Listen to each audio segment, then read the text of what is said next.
pwede na tayong manguha ng gagamba mamaya.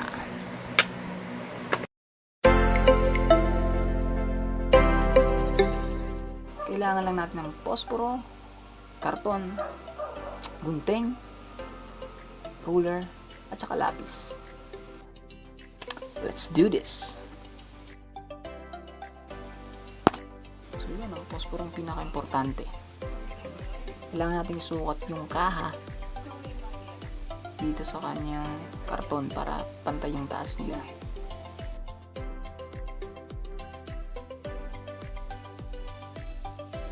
Bali yung sukat niya kulang-kulang kalahating pulgada.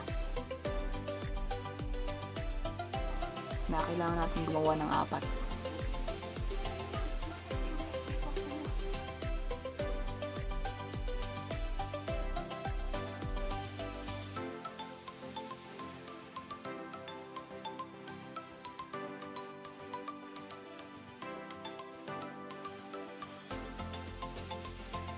Siyempre, guguntingin natin yan mga kae.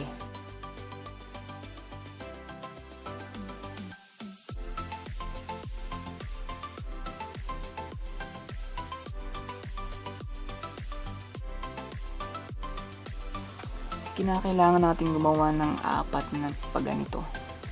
Yan. Okay.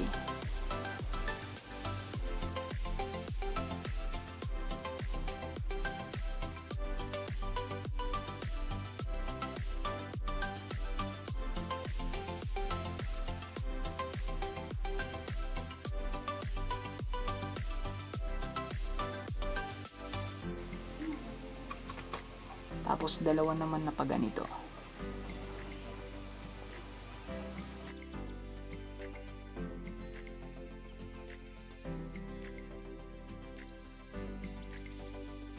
Siyempre, kinakailangan magkasya yan mga kay. Okay, kinakailangan nating guntingan ng 2 para magkasya yung 2 pahaba.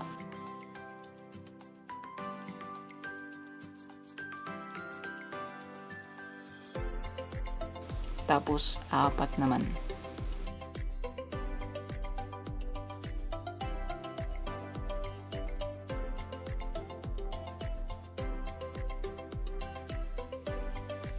Ngayon na-assemble natin sila mga kay. Alam nyo na yun.